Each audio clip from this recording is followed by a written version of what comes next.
Software.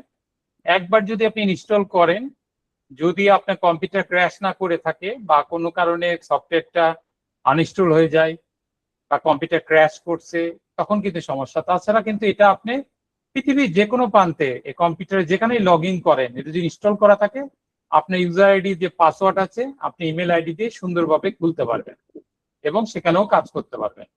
এটা এক ধরনের পিডিএফ অর্গানাইজার। বিশেষ করে পিডিএফ ফাইলটাকে এমন ভাবে অর্গানাইজ করা যায়, বিশেষ করে আপনার সাইটেশন এবং বিবিলিওগ্রাফি জেনারেটর হিসেবে কাজ করে। অর্থাৎ কিভাবে সাইট করবে, কালকে আমরা দেখাইছিলাম এবং আজকে ভিডিওটিরও দেখাইছি। বিবিলিওগ্রাফি রেফারেন্সিং সেকশনটা সেটাও অটোমেটিক তৈরি করে দেয় এবং রিসার্চ কোলাবোরেশন প্ল্যাটফর্ম হিসেবে এটা কাজ করে।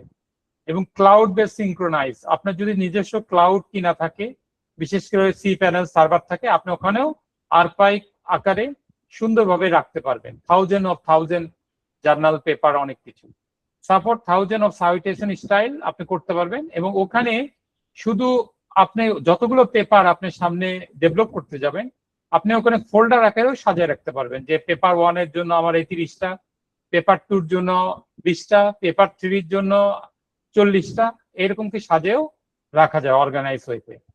কি ফিচারটা হলো রেফারেন্স লাইব্রেরি ম্যানেজমেন্ট, আপনার লাইব্রেরিটা ম্যানেজ করা যায়, পিডিএফ অ্যানোটেশন করা যায়, সাইটেশন প্লাগিং করা যায়, বিশেষ করে ক্লাউড স্টোরেজ করা যায় এবং লিটারেচার অর্গানাইজ করা যায়।